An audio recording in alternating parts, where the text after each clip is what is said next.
Hello guys, नमस्कार।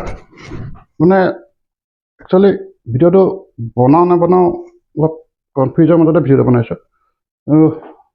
এই Facebook খুলিবই নোৱাৰি, ছ'চিয়েল মিডিয়া খুলিবই নোৱাৰি, ইমানেই বিতৰ্ক গৰু খোৱা বন্ধ কৰালৈ। গৰু খোৱাটো বন্ধ কৰা নাই নহয়, কিছুমান সামাজিক অনুষ্ঠান ক'ৰবাত হোটেলত চোটেলহে বন্ধ কৰিছে। গৰু খাওক না, খোৱা বস্তু খাই আছে, তাতো কোৱা নাছিলে ন গৰু খোৱাটো বন্ধ কৰা।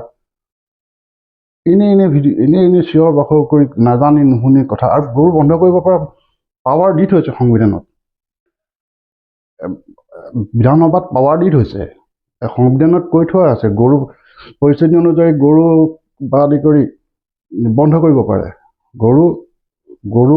भारत के संविधान के 7th शेड्यूल के स्टेट लिस्ट की एंट्री 15 में डाला गया है, जिसका मतलब यह है कि स्टेट लेजिस्लेचर विधानसभा के पास एक्सक्लूसिव पावर है कि वो गायों के वध को रोकने और उनके रक्षण के लिए कानून बना सके। बीफ माने गरु मांस নহয়, बीफ মহকো বুজায়, ইয়াকো বুজায়। তাৰ ওপৰত কানুন বনাই থোৱা আছে। কিবা এটা অসুবিধা হৈছে বন্ধ কৰিছে, আৰু ব্যৱসায়িক ভিত্তিত কিবা চাব, অলপ অধ্যয়ন কৰিব গৰু। আৰু এই উল্টা পুল্টা কিছুমান ভিডিঅ' বা গৰু আনি পিনে এ চি ৰুমত ৰাখিব লাগিব, কিয়? মা বুলি মাতাৰ কাৰণে। গৰু এ চি ৰুমত ৰাখিব লাগিব, গৰু মা বুলি মাতাৰ কাৰণে। গাখীৰ কিয় খাওঁ, গাখীৰ কিয় কিনা বেচা কৰ? আৰে আদি যুগৰ পৰা চলি আহিছে। গৰু ব্যৱসায় ভিত্তিত গৰুৰ পৰাই এখন ঘৰ চলাই আহিছে। গৰুক বিক্ৰী কৰিলেহে গৰু যে কি কথা কিছুমান কয় নহয়, কিবা মানুহবিলাকৰ কিছুমান জানি শুনি কৰে। কেইটামানে যে জানি শুনি একেবাৰে কিতাপৰ ভাণ্ডাৰ চব জানে, মানুহক কনফিউজ কৰিবলৈ কাৰণে ভিডিঅ' বনাই পেলাই চিঞৰ বাখৰ কৰিছে এ চি ৰুমত ৰাখিব লাগিব গৰু। হা, ঠিক আছে, এ চি ৰুমত মা বুলি মাতাৰ কাৰণে গৰুক এ চি ৰুমত ৰাখিব লাগিব। আৰে কৰি আছে তেনেকুৱা বহুত, গৈ চালেগৈ হ'ল, কিন্তু অলপ সময় লাগিব। ঠিক আছে, তেনেহ'লে আপুনি আপোনাৰ মাক ভাল পাই শ্ৰদ্ধা কৰে। ঠিক তেনেকৈ আপোনাৰ মাৰ সমবয়সীয়া মানুহটো বহুত আছে এই পৃথিৱীত, সকলো আপোনাৰ মাৰ নিচিনা। চবকে আনি পেলাই আপুনি হেৰি কৰক, শ্ৰদ্ধা কৰিব লাগিব। আৰু কথা হ'ল কি, এ চি ৰুমত ৰাখক, চবকে আপুনি সমানে খুৱাই বেয়াই ৰাখক। তেনেকুৱা কথা নহয় জানো?